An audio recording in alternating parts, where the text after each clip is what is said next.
Have you guys noticed that everybody suddenly wants to be smaller? A smaller waist, smaller appetite, smaller personality, but somehow a larger online presence. I honestly don't even think this conversation is about weight anymore. I think we are watching an entire culture slowly disappear in very real time, where women are starving themselves while calling it wellness. I think men are feeling emotionally numb while calling it discipline. Everybody's medicated, filtered, and exhausted.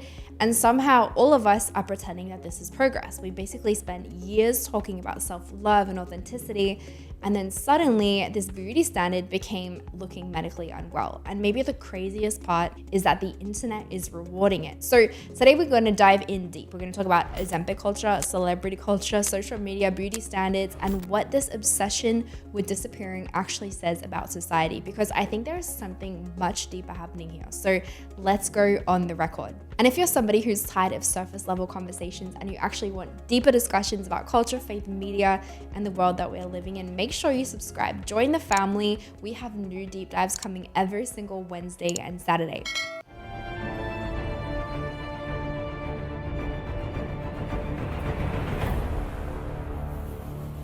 Now, I want to say something carefully because I know this conversation is very sensitive. This is not me attacking people who use Ozempic. This is not me mocking weight loss. What I'm talking about here is the culture that is surrounding this obsession, because that obsession itself is revealing something.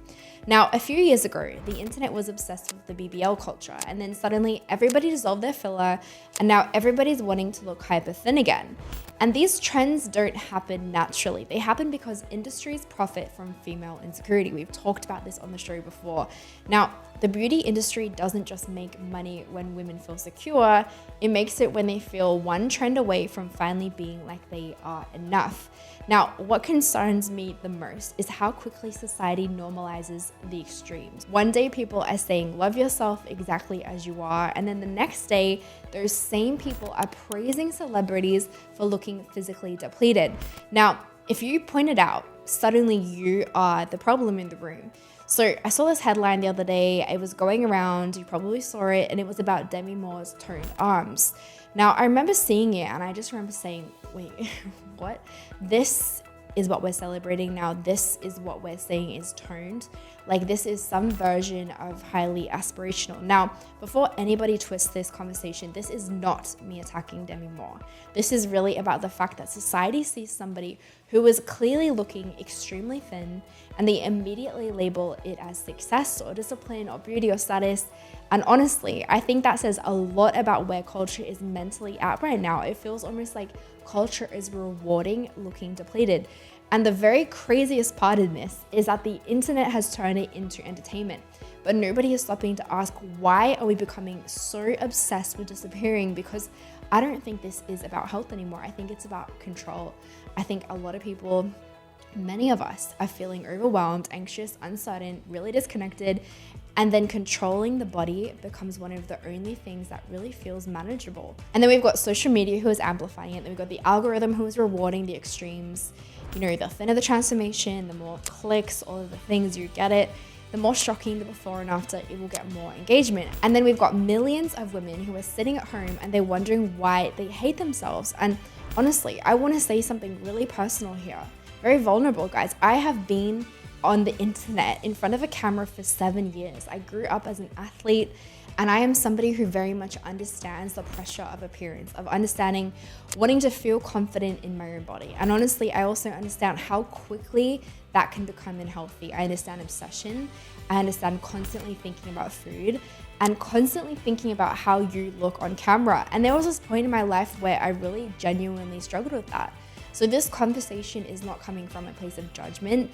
It's coming from a place of concern. As somebody who has walked through that in the past, and I'm seeing it happen again and again and again. I'm being normalized, and I'm confused why people aren't speaking up, because I know how mentally consuming this topic can become. And when I look at the media constantly glorifying the hyper thinness again, I just keep asking myself, I'm like, why are we doing this? Why are we normalizing this again? Why are we acting like looking physically depleted is somehow aspirational? People keep saying the 2000s are back. And look, I think part of the reason this conversation matters so much is because there are young women, there are young girls who are watching this, right? There are women who are silently struggling, and men of course too, but my audience is mostly women. That's who I'm speaking to. There are people who are silently struggling with body image, who are constantly consuming these messages online again and again and again. And when media repeatedly keeps rewarding one extreme body type, people start to internalize that. And even if nobody says it directly, here's the truth. Health has energy, health has life. But these modern beauty standards, a lot of them, honestly, like they're exhausting, they're exhausted. And I think about it, I'm like, the first time in history, people are now comparing themselves to thousands of edited faces every single day of their lives. They wake up and eventually our brain just stops recognizing what normal even looks like anymore. And this is really, it's just affecting a whole generation. And now women are not only expected to be beautiful and successful and fit, and then of course feminine and productive and luxurious, perfectly aged, somehow never tired. And truthfully, it's impossible. You can't do all things at once. You can do everything, but not all at once, right? And social media hasn't just raised the beauty standards, it's basically detached them from the reality. And I think a lot of people are spiritually exhausted trying to keep up with this, because now you can't just exist, you have to optimize every version of yourself, right? So I think that's the real depth of it, right? There's a spiritual layer to all of this that we're going to get into in a second. And I think really that people are just truly starting to collapse under this pressure.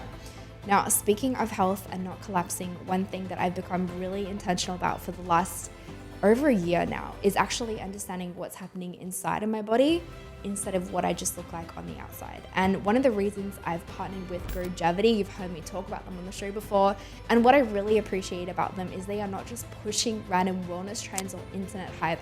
They are the real deal. They focus on comprehensive testing, preventative health, diagnostics, and customized protocols based on your actual body.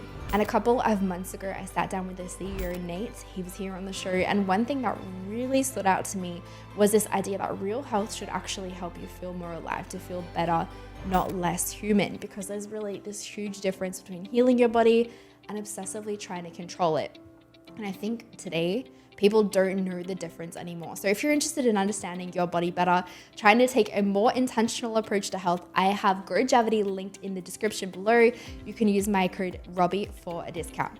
Now, let's talk about distraction, purpose, and identity. This is one of my favorite topics in the world. Now, if you spend your entire life trying to keep up with everybody and what they say about you or say that you should be physically, online, or in real life, the noise will get too loud. You will become distracted, chasing the wrong things, and you actually may miss completely what it is that you were actually called to do.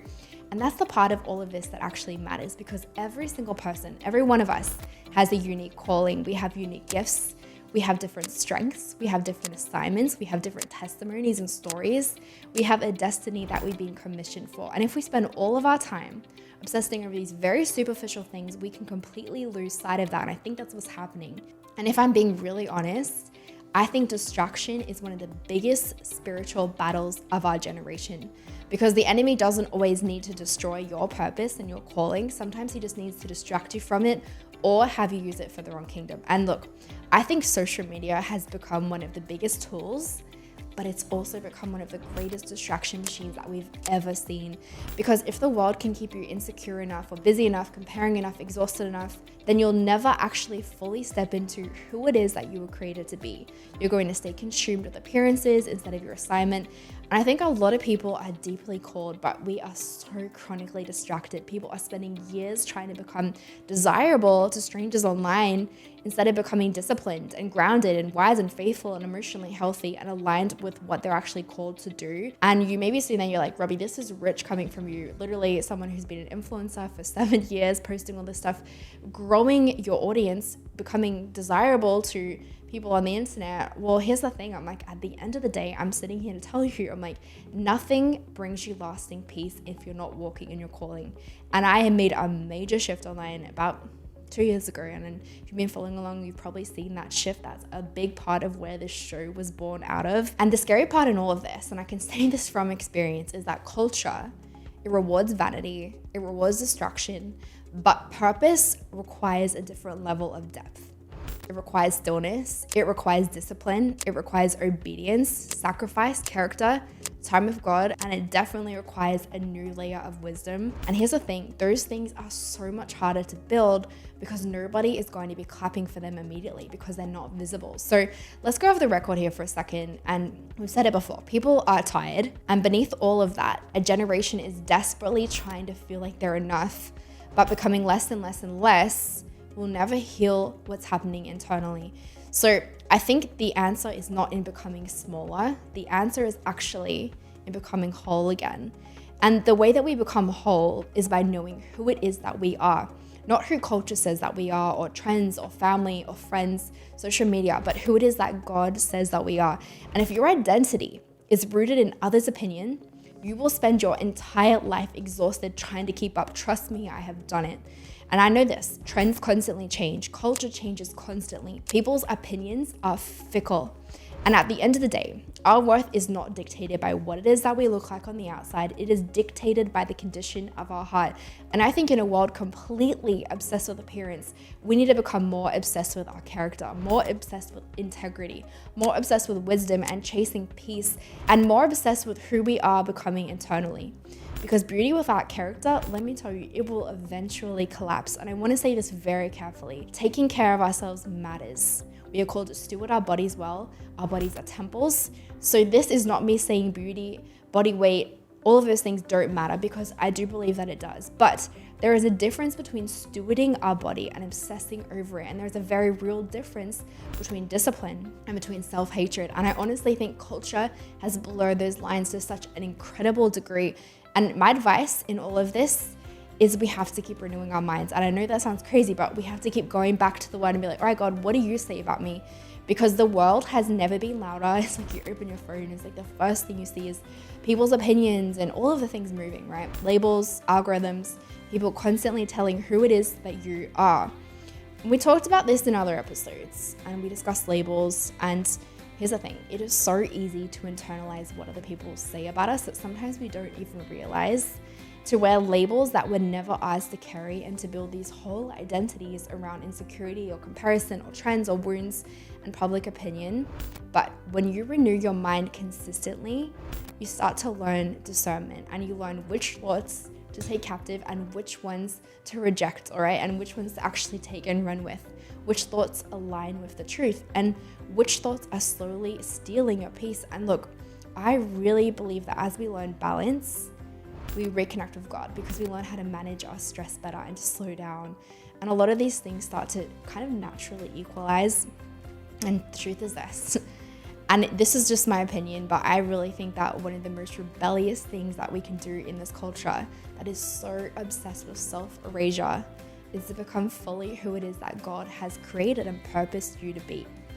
So guys, now it's your turn to go on the record. Comment below, let me know what you think in the comments, and I will see you next time.